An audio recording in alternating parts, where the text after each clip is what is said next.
Hey everybody, and welcome to another episode of Cooking with Steve.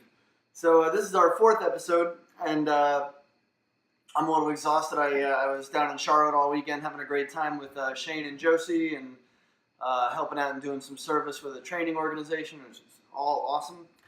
And so I'm getting here a little late tonight, and wanted to share with you an easy recipe you can whip up. Usually I make this the night before I'm going to be serving it. And it's basically a fruit salsa.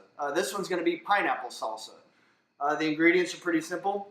It's one pineapple that's been chopped, one medium-sized red onion, half a bunch of cilantro chopped pretty finely, one serrano pepper for this one just to give it some heat. I would usually use two, but I'm going to be serving this at my work tomorrow, so I want to make sure it's palatable to other people.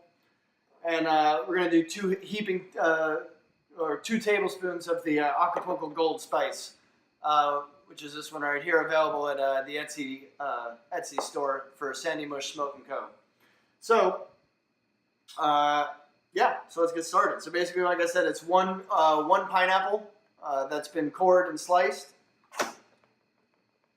or chopped actually, and you want it to be a pretty small chop. You can see the pieces here. So something that could fit on a spoon. Pieces of onion and pineapple that could fit on a spoon or a chip. Then I have the one medium-sized red onion, one half a bunch of cilantro, a typical bunch you would get at the store. It also equates out to about 2 cups of cilantro before you chop it, and then one serrano pepper.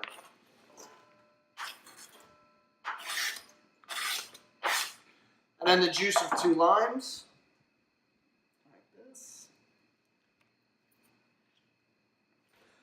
So important things to remember about this recipe.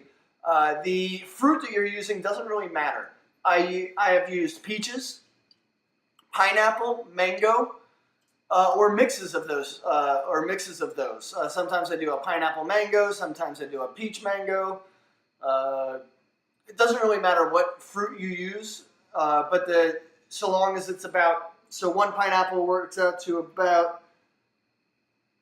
it'd be about 4 cups of fruit, 2 cups of onion, and 1 cup of cilantro when it's all chopped, or 2 cups before it's chopped.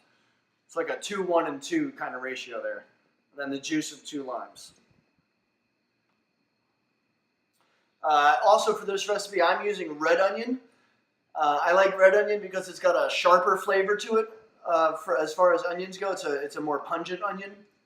But also, I like the color. I like the interplay of the red, the green, and the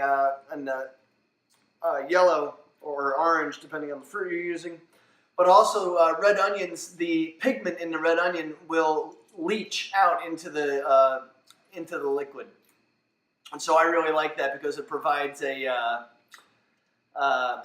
little. The liquid itself turns red. The onions are still red, but over time, the pineapple starts to get this reddish outside and yellow inside to the individual pieces. So it's just colorfully very pleasing. So I like to use red onion when I'm making this dish.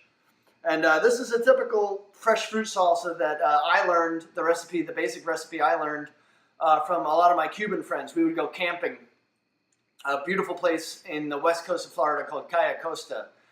Very primitive, no electricity, and just rentable cabins, and sleep 6 to a cabin, and we would just hang out and cook for the weekend, and this is one of the recipes that we would make and enjoy together.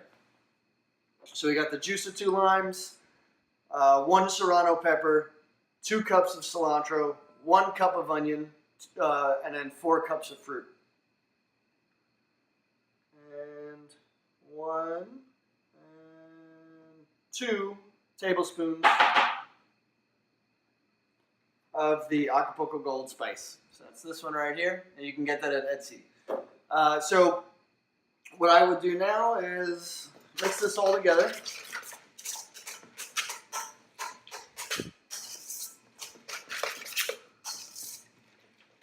And as with all the recipes that you'll see on this cooking show here, adjust it as you see fit. If you want more cilantro, add more cilantro. If you want more heat, definitely add some more serranos. If you don't want any heat, leave the serranos out. But or maybe incorporate some other peppers, some sweet red peppers or some bell peppers to give it a little pepper flavor, but without the heat. So however you like to do it that way. And then, like I said, I would typically make this the night before and let it sit overnight so that the flavors and the colors start to marry a little bit. And I'll bring this over here. You can see this is what our finished product looks like. It's very colorful, very fun, and not only is it great just with chips, which is how I normally serve it, but I really like it on a hot dog or a grilled sausage. The kind of brings me back to Miami, like I said, that sort of tropical, citrusy, spicy sort of condiment that goes well with everything. You can put it on a burger, put it on a hot dog, put it on some steak or like a sliced steak sandwich. And churrasco sort of steak, and yeah, just have fun with it. It's a great recipe, very easy. You know, it just takes a couple of minutes to whip together, and it's definitely a crowd pleaser. Everybody's going to love it at your next potluck or office event. So thanks a lot. Don't forget, check out the Etsy store. You can pick up aprons like this one here, pick up the t-shirts, the hats, and of course the spice blends. So thanks, and see you guys later. Bye.